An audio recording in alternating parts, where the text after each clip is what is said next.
Sarah terbangun di tengah malam untuk pergi ke toilet. Dia bahkan tidak lupa mengguncangkan tubuhnya. Tebak apakah dia laki-laki atau perempuan? Kemudian kembali ke tempat tidurnya. Tiba-tiba dia merasa ada yang salah. Lalu segera menyalakan lampunya, membuka celananya. Dia sangat terkejut. Ternyata dia, penis sepanjang 28 cm tumbuh di tubuhnya.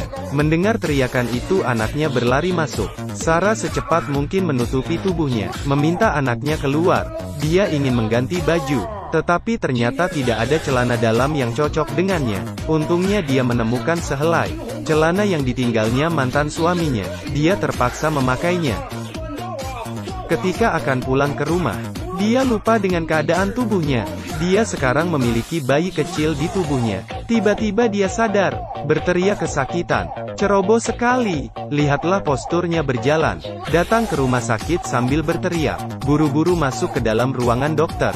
Dokter melihatnya melompati antrian. Tanpa diduga Sarah melepas celananya. Ini mengejutkan dokter. Apakah saya sedang bermimpi? Saya keluar menenangkan diri dulu. Dokter mengambil air dan menyiramkan ke wajahnya sendiri. Wah, saya tidak bermimpi. Setelah kembali ke kantor, mempersilahkan Sarah, dan melakukan pemeriksaan. Dokter merasa tidak ada masalah dengan tubuhnya. Tubuhnya sangat sehat, dan sangat seksi. Tetapi Sarah tidak bisa menerima hasil pemeriksaan. Dia ingin dokter memotongnya. Dokter mengatakan operasi itu berisiko. Potong saja dengan hati-hati. Perlakukan itu seperti mainan mewah. Perlahan-lahan kamu akan terbiasa. Terpaksa. Dia mencari teman baiknya untuk meminta bantuan. Teman baiknya Cindy bahkan tidak takut. Dia sangat senang melihatnya.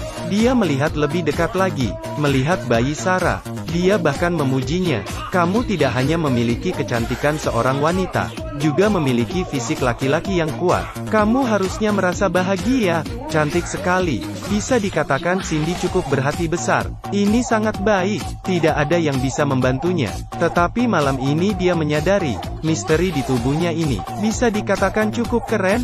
Yang lebih mengejutkannya adalah, dia sangat cemburu pada Cindy. Muncul dengan sebuah ide, sehingga membuat Cindy kaget dan pergi. Sejak menumbuhkan hal seperti itu, Sarah mulai memiliki ketertarikan kepada wanita, melihat wanita cantik. Sejak saat itu, dia semakin seperti seorang pria. Dia bahkan bisa menggendong dua anak sekaligus dengan mudah. Kepribadian menjadi hidup dan ceria. Rekan kerja yang biasa menertawakannya, menganggapnya seperti saudara. Kepala atasannya Fred melihat perubahannya, dan entah sejak kapan memiliki perasaan terhadapnya. Hari ini Sarah bekerja lembur. Entah kenapa tiba-tiba dia sangat bersemangat. Jadi dia lari ke kamar mandi, memeriksa bayi kecilnya. Tak disangka kebetulan satpam wanita melihatnya. Lihatlah pemandangan menakjubkan di depannya. Penjaga keamanan wanita pingsan karena ketakutan. Ketika sadar, Sarah mengatakan yang sebenarnya. Penjaga keamanan wanita itu seperti wanita lugu. Keduanya berbicara satu sama lain, mengobrol.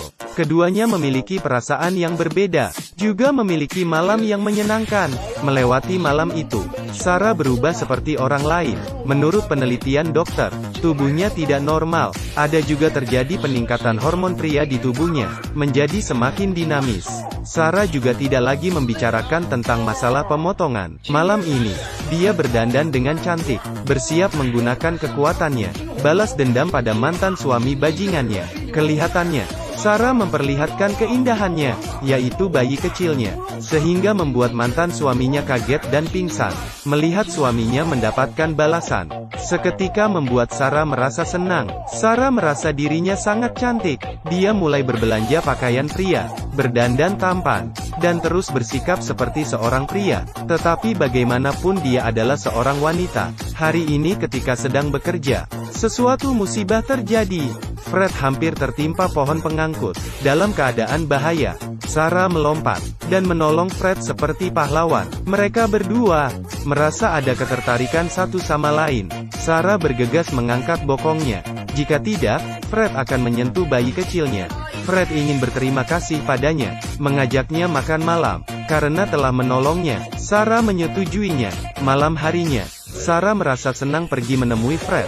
Bekerja sama begitu lama, tidak pernah Sekalipun mereka mengobrol dengan bahagia, situasi berubah romantis. Tetapi Sarah tiba-tiba tersadar, jika dia tidak pergi, rahasianya akan terbongkar. Tapi Fred tidak menyerah.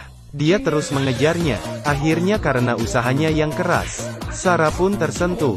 Dia tiba-tiba merasa, bayi kecil yang ada di tubuhnya menjadi bebannya. Dia mendatangi dokter. Kali ini dia ingin memotongnya. Tetapi dokter bersikeras tidak ingin memotongnya, karena ini akan berbahaya. Terpaksa, Sarah hanya bisa pergi. Tampaknya dia harus memberitahu Fred rahasia ini. Di malam yang gemuruh ini, keduanya bertemu di rooftop. Sarah mengumpulkan keberanian untuk berbicara. Tiba-tiba kilat menyambar. Dia benar-benar mendapatkan kembali tubuhnya. Ini membuatnya bersemangat. Keduanya akhirnya bisa bersama. Dengan begini, mereka membawa anak-anak, hidup tanpa rasa malu. Apakah Anda mengira ini telah selesai? Jangan terburu-buru karena masalah lain segera datang. Petugas keamanan wanita ini datang membawa seorang bayi. Panggil dulu papa. Dan film pun berakhir. Film ini, film komedi yang memukau. Bagi teman yang menyukainya silahkan ditonton. Saya Akang, kita jumpa lain waktu. Seorang laki-laki terbangun di ruang rahasia. Di sini keempat sisi semuanya adalah dinding. Di setiap dinding ada pintu kecil. Di sembarangan memilih dan memasuki satu ruangan. Tetapi dalam sekejap semua menjadi hancur berkeping-keping. Hai semua, aku Gomu Kiang. Hari ini menghadirkan bagian pertama dari seri film ketegangan fiksi ilmiah kurang dari kubus lebih besar dari. Dikenal juga sebagai kurang dari pembunuhan dimensi berbeda lebih besar dari. Si berkulit hitam keluar dari pintu kecil. Di dalam ruangan ini ada lagi orang lain si kulit putih. Wanita berambut pirang keluar dari pintu lainnya. Dari ruangan sebelah terdengar suara orang meminta tolong. Si kulit hitam juga membawa masuk wanita berambut hitam. Beberapa orang tidak tahu bagaimana mereka bisa sampai di sini. Si kulit hitam adalah polisi. Dia memimpin semua orang untuk bersatu. Si kulit putih adalah arsitektur. Wanita berambut pirang adalah dokter. Gadis berambut hitam adalah mahasiswa jurusan matematika. Pintu kecil dari atas muncul lagi seorang pria tua. Dia tampak tenang dan santai di antara sekelompok orang ini. Si pria tua melepaskan sepatu dan mengikatnya. Mulailah bereksperimen dari ruang ke ruangan lain.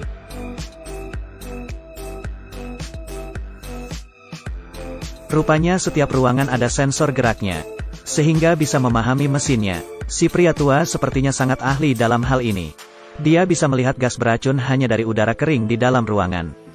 Yang lainnya mengikutinya. Di baju setiap orang ada nama masing-masing. Sang polisi tiba-tiba ingat bahwa si pria itu adalah ahli sensor mesin.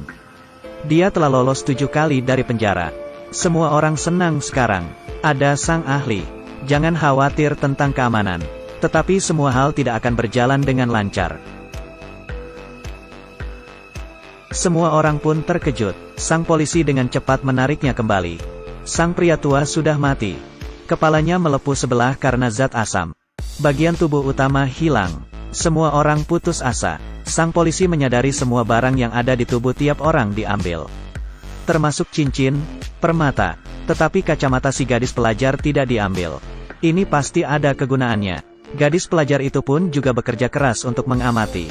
Di setiap pintu ada nomornya. Dia teringat pintu-pintu aman sebelumnya itu angkanya non-prima. Sedangkan ruangan yang ada mesinnya itu nomornya bilangan prima. Penemuan ini bisa dikatakan telah membuka harapan lain. Sekelompok orang melewati beberapa ruangan satu persatu. Sampai menemukan anak kecil yang bodoh. Semua orang merasa dia itu adalah beban. Dokter ingin membawanya karena masalah kemanusiaan. Di dalam tim pun bertambah 1 orang. Kejadian hal tak terduga pun terjadi lagi. Di saat memasuki ruangan bilangan non-prima, mesin itu respon. Jala baja mengelilingi polisi yang masuk lebih dulu. Pada saat bersamaan, dia berguling keluar dari celah. Meski betisnya terluka, tetapi sudah menyelamatkan nyawanya. Dia dengan cepat kembali ke ruangan sebelumnya. Dokter pun mengobatinya. Si bodoh berteriak tanpa henti di ruangan sebelah. Polisi semakin kesal. Dia berteriak dan meminta arsitek untuk menghentikannya. Setelah arsitektur pergi, polisi pun mulai mengatakan hal buruk tentangnya. Dia berpikir arsitek itu tidak normal. Tidak berguna itu sudah cukup. Malah ditambah lagi sikapnya yang acuh tidak acuh. Jalur bilangan prima ini sudah tidak berhasil. Gadis pelajar mengatakan harus menghitung ulang. Si bodoh kali ini pun mau buang air kecil. Semuanya kesal kecuali si dokter. Polisi terus memprovokasi si arsitek. Si arsitek pun juga dimarahi. Pada dasarnya di sini sudah tidak ada jalan keluar.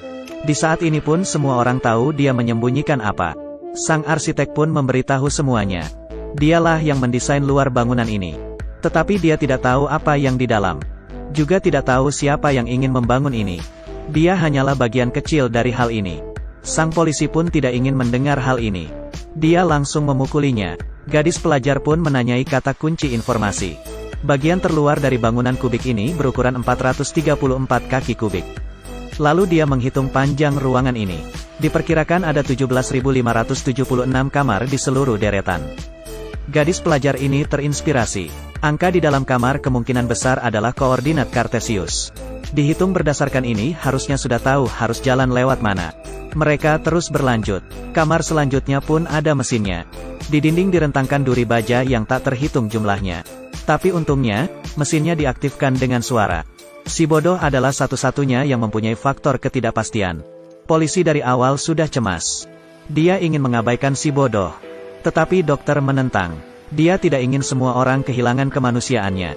Si arsitek yang pertama membuka pintu tersebut dan masuk.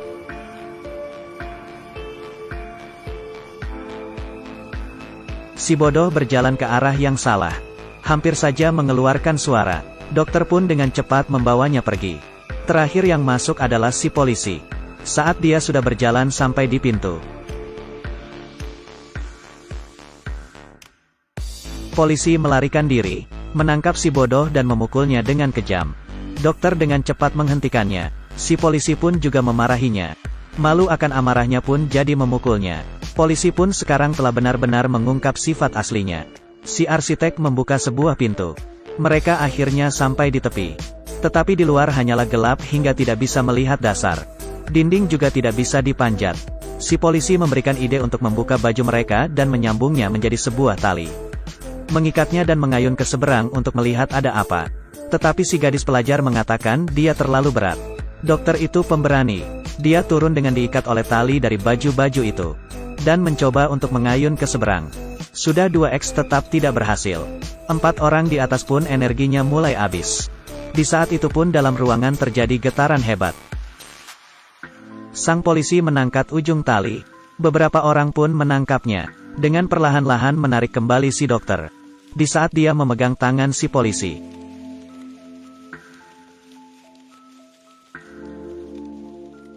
Kembali ke dalam ruangan. Polisi dengan menyesal mengatakan bahwa dokter tidak memegangnya dengan baik. Semua orang menjadi lemah karena kekurangan air dan makanan dalam jangka waktu yang panjang. Mereka pun memutuskan untuk tidur. Di saat semua orang tidur dalam nyenyak, si polisi pelan-pelan bangun. Menggendong si gadis pelajar ke ruangan sebelah. Dia ingin meninggalkan 2 orang tersebut. Saat ini dia benar-benar gila. Di saat itu pun ingin mengusik si gadis pelajar. Si arsitek tiba-tiba datang. Menolong si gadis pelajar. Polisi yang dipenuhi amarah itu kehilangan akal sehatnya. Dan juga mengatakan kalau dokter itu terjatuh karena dia yang sengaja menjatuhkannya. Sekarang semua orang hanya ingin menjauhinya.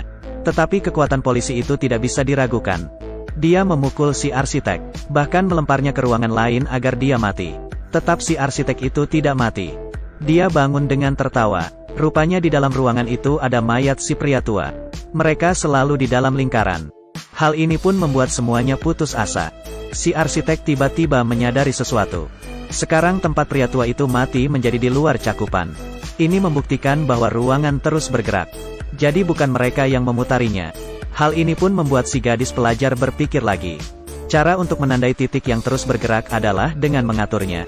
Cantumkan saja semua koordinat saat ruangan bergerak, dengan begitu dapat mengetahui titik awalnya. Titik awal adalah satu-satunya yang dapat membawa mereka keluar. Yang juga ruangan bernomor khusus yang mereka lewati sebelumnya. Kembali itu bisa, tetapi hal baru bisa juga akan muncul lagi. Sesuai dengan perhitungan sekarang, ruangan tanpa mesin sebenarnya ditandai dengan nomor prima. Tetapi perhitungan ini hanya bisa diselesaikan dengan komputer. Si gadis pelajar pun tidak bisa menyelesaikannya. Si bodoh pun di saat itu menyebutkan sebuah angka. Rupanya dia adalah seorang jenius dalam angka. Otaknya seperti kalkulator. Si gadis pelajar melalui perhitungannya menemukan ruangan aman. Si polisi pun langsung melempar si arsitek masuk untuk mencoba. Rupanya tidak berbahaya. Saat masuk di ruangan lainnya, kepala polisi tiba-tiba tertancap oleh pintu. Rupanya si arsitek yang ingin menyingkirkannya. Si polisi pun mengejar. Si arsitek menunda perjalanan. Tetapi tenaganya masih tidak cukup. Sekali lagi si polisi mengejarnya. Arsitek tidak ada. Dia dengan sangat marah mendekati dua orang ini. Tetapi tiba-tiba jatuh ke bawah. Rupanya si arsitek dari tadi menggantung di bawah. Si polisi itu pun akhirnya tersingkirkan. Ketiga orang ini melanjutkan perjalanannya. Di saat melewati satu ruangan, bangunan mulai melakukan gerakan keras. Si bodoh tidak sempat memasuki ruangan, dan terpisah dengan kedua orang tersebut. Tanpa dia pun sebenarnya kita tidak bisa berlanjut. Si arsitek mendengar suaranya di sekitar mereka, dan menemukan ruangan tempat si bodoh itu berada. Di saat itu si gadis pelajar menemukan serpihan kacamatanya. Ternyata ruangan ini adalah tempat mereka awal mulai. Dan ruangan ini adalah titik yang mereka cari. Ruangan pun sudah mau mulai bergerak. Mereka sudah dapat keluar. Si gadis pelajar dengan cepat memanggil si arsitek. Si arsitek dengan cepat kembali dengan membawa si bodoh. Mereka akhirnya sampai di titik terakhir. Si bodoh membuka pintu besar. Di luar sangat terang. Si arsitek di saat itu memutuskan untuk menyerah. Dia memutuskan untuk tidak keluar. Di dunia luar tidak ada yang bisa ditinggalkan. Bagi dia hanya ada kebodohan manusia. Si gadis pelajar sudah sangat menantikan dunia, tetapi tidak mengatakannya. Tiba-tiba dia membesarkan matanya. Si polisi rupanya muncul dari ruangan bawah, dan membunuh si gadis pelajar. Si arsitek marah dan menyerangnya. Tetapi perutnya tertusuk. Si bodoh dengan cepat melompat keluar. Si polisi mengikutinya dari belakang. Tetapi di saat terakhir si arsitek menariknya. Ruangan itu bergerak lagi. Si polisi pun terjebak di tengah dan mati. Di akhir film, hanya si bodoh yang masih hidup. Bangunan kubus Rubik besar ini seperti miniatur dunia. Sifat jelek manusia terlihat di sini. Setiap orang di dalam film ini mewakilkan satu kelompok. Mereka mengekang satu sama lain. Dan juga ada saling menolong.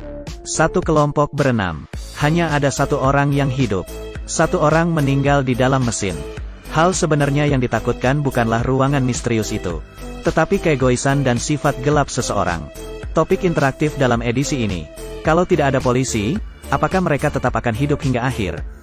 Aku Guomu Qiang, bertemu lagi di selanjutnya. Demi berspekulasi properti di S. Pria berkulit hitam ini membeli 2 buah bank. Tahun 1939.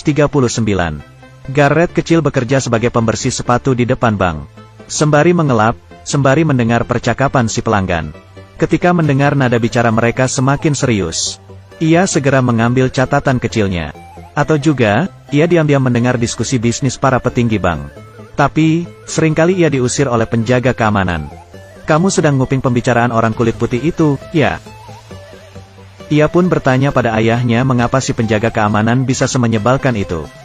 Ayahnya melihat catatan Garrett. Ternyata putranya memiliki bakat. Tapi ini Texas. Orang hitam tidak bisa mencari nafkah dengan cara orang putih kebanyakan. Malah dapat mengorbankan nyawa sendiri. Namun Garrett kecil dengan kukuhnya berkata, mungkin aku bisa mencobanya di tempat lain. Tahun 1954, Garrett dan istrinya pergi ke Los Angeles. Tinggal sementara waktu di rumah pamannya. Saat makan malam, sang paman berkata ada satu perusahaan penerbangan sedang merekrut pekerja. Dan ia dapat bantu untuk mengatur jadwal interviewnya. Tapi Garrett berkata bahwa ia datang karena ingin berbisnis real estate, bukan untuk menjadi karyawan. Sepupunya berkata di sini jarang ada manajer real estate berkulit hitam. Sangat sulit dilakukan. Garrett pun memberitahu niatnya untuk membeli rumah, lalu menyewakannya. Enis, kau telah menikahi seorang konglomerat kah? Mendengar sindiran pamannya, Garrett malah semakin yakin terhadap dirinya. Setelah mengantar sepupunya kerja, ia mengelilingi rumah orang-orang berkulit putih. Sampai akhirnya ia menemukan apartemen bergaya taman. Tinggal mengumpulkan dana, gedung itu pun bisa terbeli. Tapi biaya renovasinya tidak cukup. Bagaimana ini? Istrinya bilang ia dapat carikan seorang rekan. Mereka lalu mampir ke sebuah klub perkebunan. Bosnya bernama Joel, seorang kulit hitam yang berbicara tanpa kenal sopan santun. Setelah tak lama berbicara, Garrett pun pergi, menganggap Joel bukanlah orang yang bisa diandalkan. Tidak bisa bekerja sama dengannya. Lalu ia mendatangi sendiri pemilik real estate, Barker. Tapi Barker membuka harga sebesar 40k USD. Karena ini adalah sebuah bisnis. Tentu dapat dibicarakan. Garrett berkata dirinya bisa membayar 30k USD di muka. 6 bulan berikutnya baru ia lunasi. Dengan ini maka dana untuk renovasi rumah pun cukup. Meningkatkan rasio pendapatan sewa. Ia telah mengunjungi beberapa blok di sekitar. Banyak orang berpenghasilan tinggi, seperti dokter, pengacara, dan pendidik berkulit hitam. Mereka sejak awal sudah berkeinginan untuk tinggal di rumah yang rapi ini. Tapi tidak ada yang menyadari pasar properti ini. Mendengar bahwa ini adalah kesempatan bagus untuk mencari untung. Pemilik real estate mengatakan bahwa Garrett tidak salah. Tapi cara kerja ini tidak sesuai dengan regulasi bisnisnya.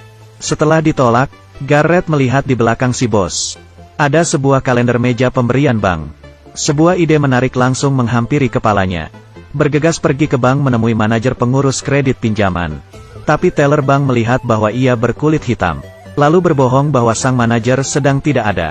Setelah menunggu beberapa saat, akhirnya sang manajer pulang kerja. Ia segera menyapa manajer dan mengatakan ingin membeli real estate milik Barker. Berharap bank dapat memberinya pinjaman. Dan juga bisnis ini akan mendapat profit yang stabil serta kemungkinan kehilangan uang yang kecil. Meski mengetahui informasi dari nasabahnya, sang manajer tidak menganggap serius permintaannya.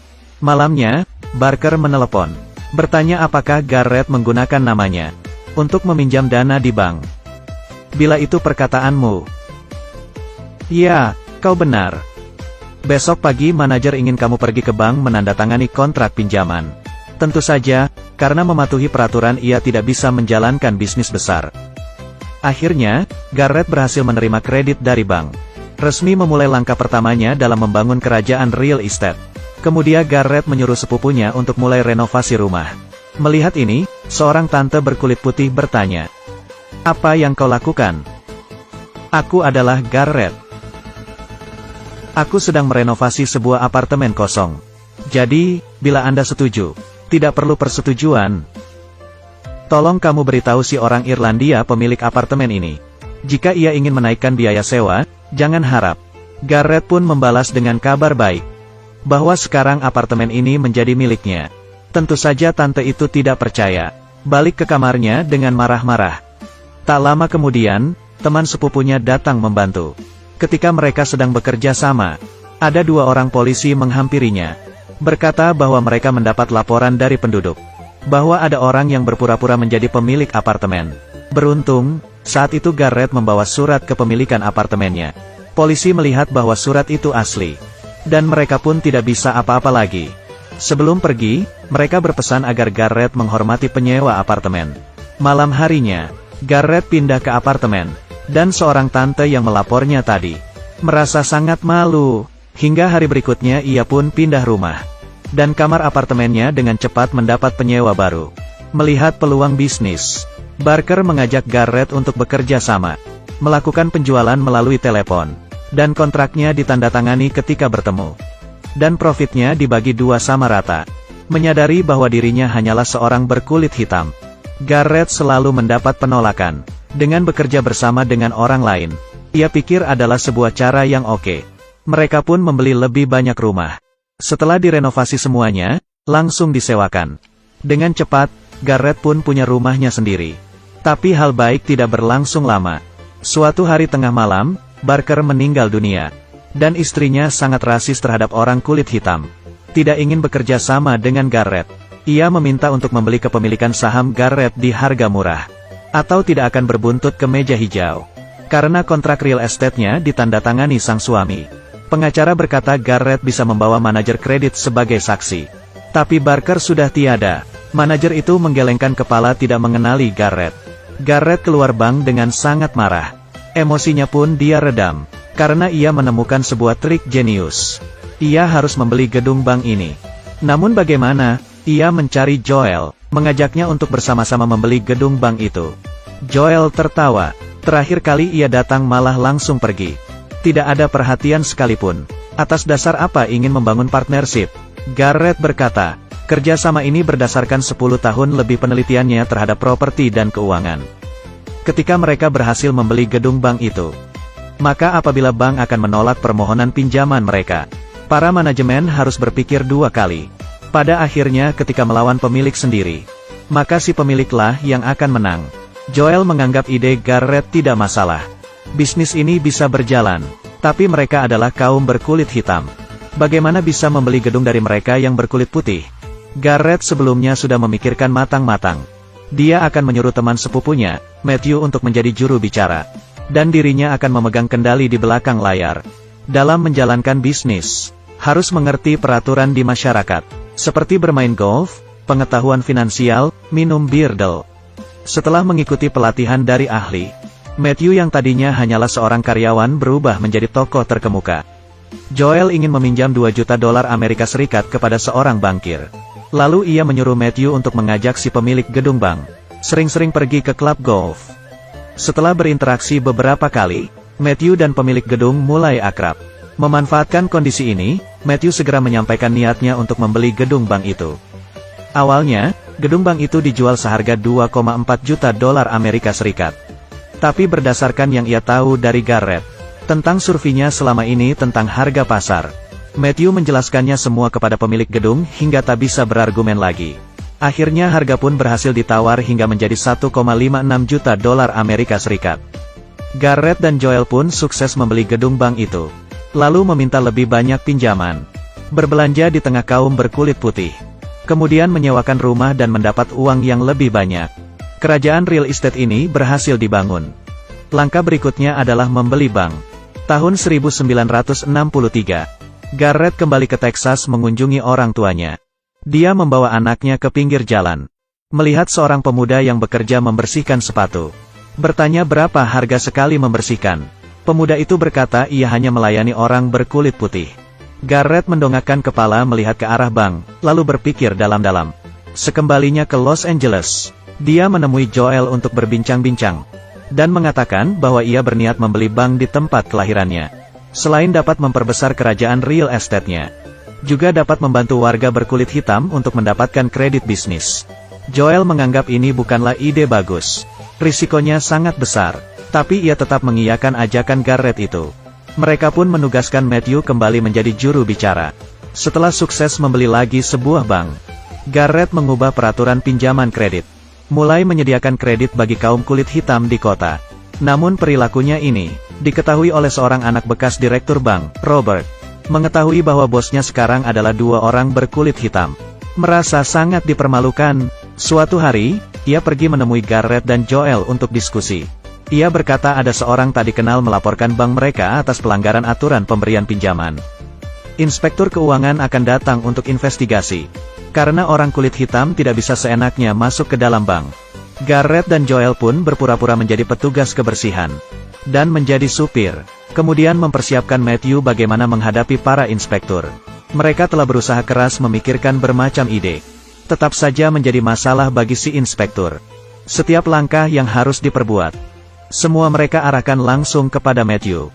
Bagaimana bisa tetap gagal, dan masalahnya masih belum terselesaikan. Matthew pun mengatakan apa yang ia sembunyikan. Ternyata mereka menggunakan seorang hakim, yang ditunjuk Robert agar bekerja untuk dirinya. Sehingga muncullah pinjaman sebesar 300.000 USD. Untuk menambal celah-celah ini, Matthew menemukan sebuah ide, menggunakan nama mereka di bank lain, membeli semua kredit buruk ini. Tapi terdapat praktik kecurangan dalam hukum. Sekarang Matthew hanya bisa merenung. Sialnya lagi, para inspektur keuangan itu menutup bank mereka. Dan Garrett bersama Joel juga ditangkap oleh FBI. Matthew tidak bisa menahan beban yang diterimanya. Ia mengaku telah memalsukan nilai kredit bank tersebut. Dan secara ilegal memindahkan nilai kredit di antara kedua bank itu. Semua berada di bawah manipulasi Garrett dan Joel. Tengah malam, Garrett dan pengacara mengunjungi senator. Senator berkata, apabila saat acara pembuktian nanti, ditegaskan kembali bahwa orang berkulit putihlah yang berkuasa di bidang ini, sang senator akan turun tangan membantunya. Ia sudah membatalkan semua tuduhan. Karena bila tidak maka Garrett akan diserbu oleh kaum kulit putih di Texas.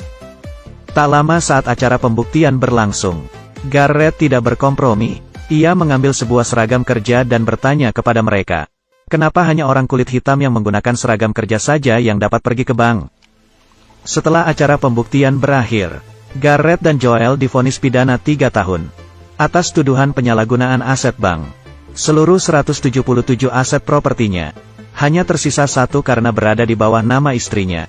Sisanya disita. 3 tahun kemudian Garrett dan Joel keluar dari penjara. Keduanya berbicara sambil tertawa. Karena mereka masih memiliki aset properti di Bahama. Ternyata satu hari sebelum Matthew menjadi saksi, dia mengajak Garrett untuk bertemu. Curhat atas semua beban yang ia terima. Jika tidak menaati perkataan senator, maka ia dapat dipenjara 50 tahun. Tapi Garrett tidak komplain. Ia hanya memberikan sebuah permohonan kepada Matthew untuk membelikan 2 buah rumah yang saling berdekatan di Bahama. Berkat kedua rumah di Bahama ini, Garrett dan Joel kembali bangkit. Kemudian kembali pulang ke AS. Kembali membeli rumah dari orang berkulit dan disewakan untuk orang berkulit hitam. Film ini berjudul The Bunker. Diadaptasi dari kisah nyata, tahun 1968.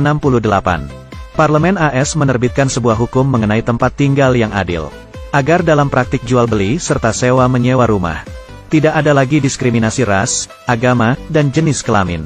Ini adalah sebuah film yang bagus. Tetapi aku tidak menyarankan untuk nonton kedua kalinya. Dia dipanggil Henry. Hari ini adalah hari pertama dia bekerja sebagai guru pengganti.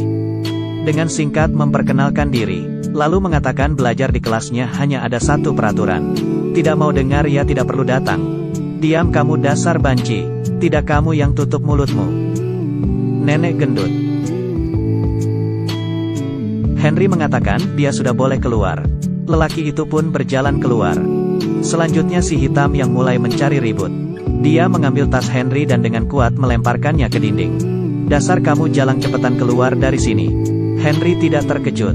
Kamu tidak punya alasan untuk marah ke saya karena aku adalah tempat percobaan.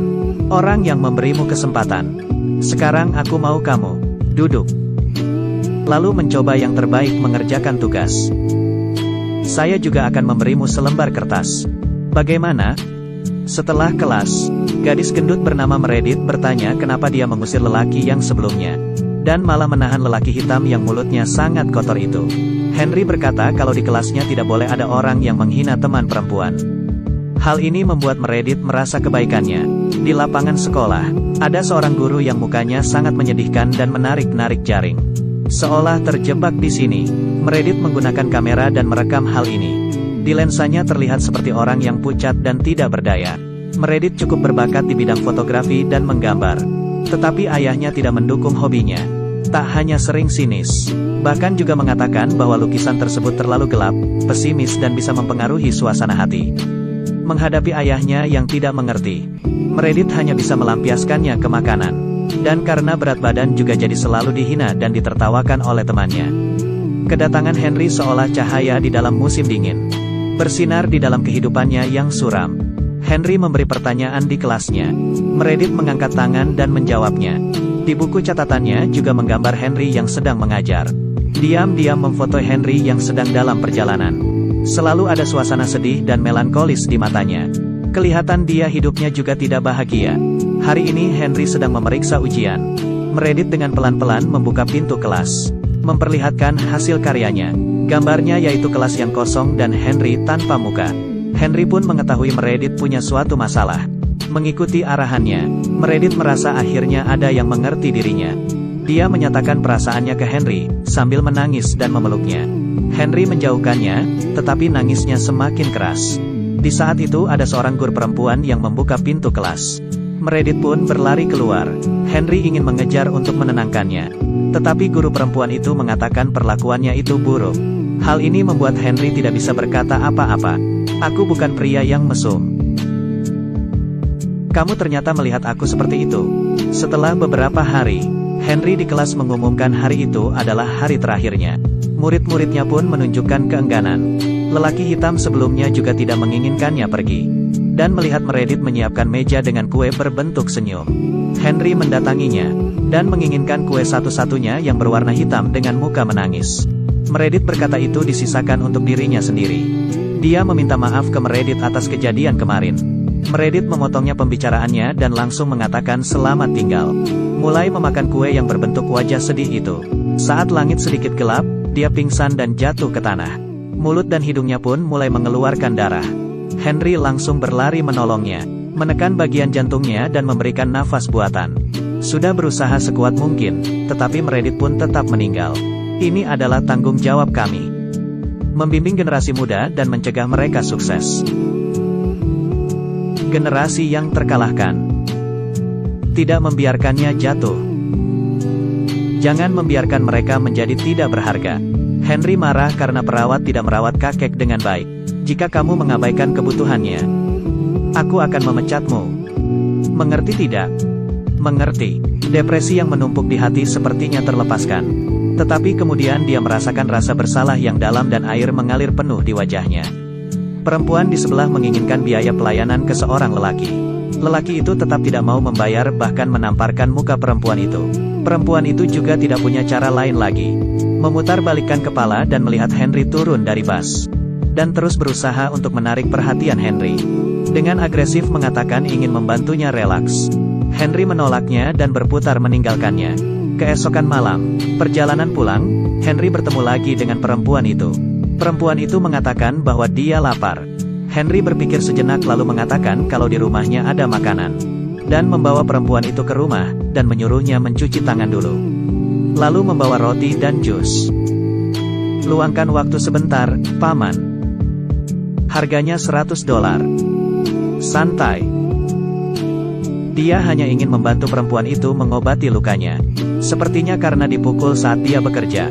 Henry membantunya dengan hal yang mudah. Membiarkan perempuan itu tidur di kasur, dan dia di lantai. Keesokan paginya melihat perempuan itu tidur dengan nyenyak.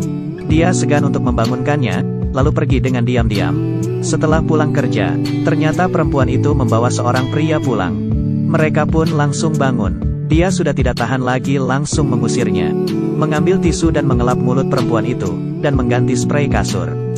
Melihat perempuan bejat di depannya, dia hanya bisa menggelengkan kepala. Perempuan itu pun berlutut. Aku tidak akan melakukannya lagi. Aku janji. Kamu tidak perlu berjanji kepadaku. Kamu mau melakukan apa, kamu pergi lakukan. Tetapi jangan di sini. Kamu mengerti? Henry tidak ingin peduli dengannya, tetapi hatinya tetap peduli. Dia membiarkan perempuan itu mandi, mengganti baju yang bersih dan menginap sehari lagi. Keesokannya Henry pulang larut. Di saat perempuan itu tahu rupanya Henry pergi makan dengan teman kerja perempuannya. Berkata kenapa dia melihatnya seperti anak kecil. Henry menjelaskan, aku tidak membutuhkan imbalanmu. Kamu juga tidak perlu berharap kepadaku. Kamu hanya tinggal sementara di sini. Dan ujungnya kamu pasti akan pergi, mengerti? Ketika dia melihat makan malam dengan cahaya lilin yang disiapkan dengan hati-hati di atas meja. Ini membuat Henry terharu. Sudah lama tidak ada yang membuatkannya makanan. Keesokan paginya sang perempuan menyiapkan sarapan untuknya. Henry sangat senang menerimanya. Lalu mereka pergi ke rumah sakit bersama untuk menemani perempuan itu melakukan pemeriksaan. Setelah dari rumah sakit mereka pun pergi ke supermarket. Keduanya sambil membeli barang sambil bermain-main. Si perempuan memberikan Henry sebuah cincin. Dan Henry memberikan perempuan itu sebuah buku catatan. Di dalam bus, perempuan itu tertidur lelap di bahu Henry. Si paman dan Mengli seperti pembunuh yang tidak terlalu dingin. Saling nyaman dan selamat. Suatu hari Henry buru-buru lari ke rumah sakit. Dia melihat perempuan itu juga di sini. Kakek sedang sekarat. Mulutnya tidak berhenti untuk meminta mama Henry untuk memaafkannya. Henry meniru cara bicara mamanya untuk menenangkan kakeknya yang sekarat. Wanita di sebelahnya pun menangis. Wanita itu bertanya ke Henry bagaimana mamanya meninggal. Henry berkata dia tidak ada bayangan tentang ayahnya. Dari kecil hidup selalu bertiga dengan mama dan kakeknya. Setiap malam sebelum tidur, mamanya selalu mengunci pintu Henry dengan baik. Hingga suatu hari, mamanya memakan obat tidur dalam jumlah yang banyak. Lalu tertidur di lantai dan tidak pernah bangun lagi. Selanjutnya kesadaran kakeknya juga sudah mulai tidak normal. Tetapi dia di saat itu juga tidak begitu mengerti.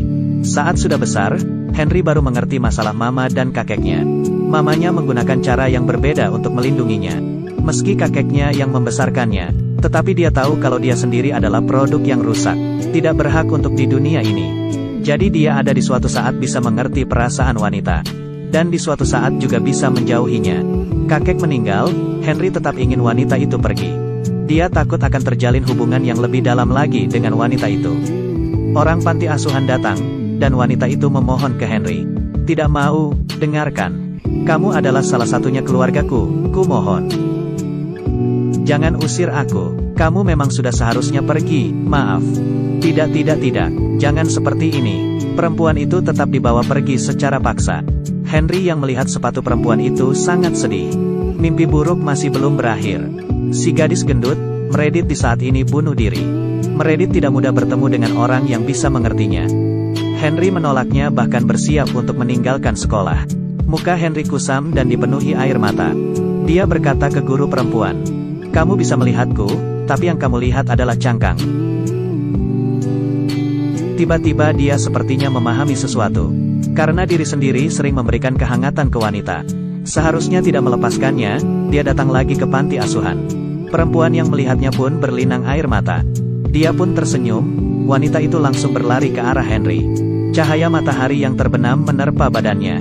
Keduanya berpelukan erat. Setelah Henry mengerti hidupnya sendiri, selalu teringat ingin menyerah, memutuskan hubungan dengan orang di sekitarnya. Tetapi itu tidak mungkin, karena bila diri sendiri menyerah, tetap tidak bisa melepas dari kehangatan yang tersisa di dunia. Dan rasa cinta, benci dan sedih itu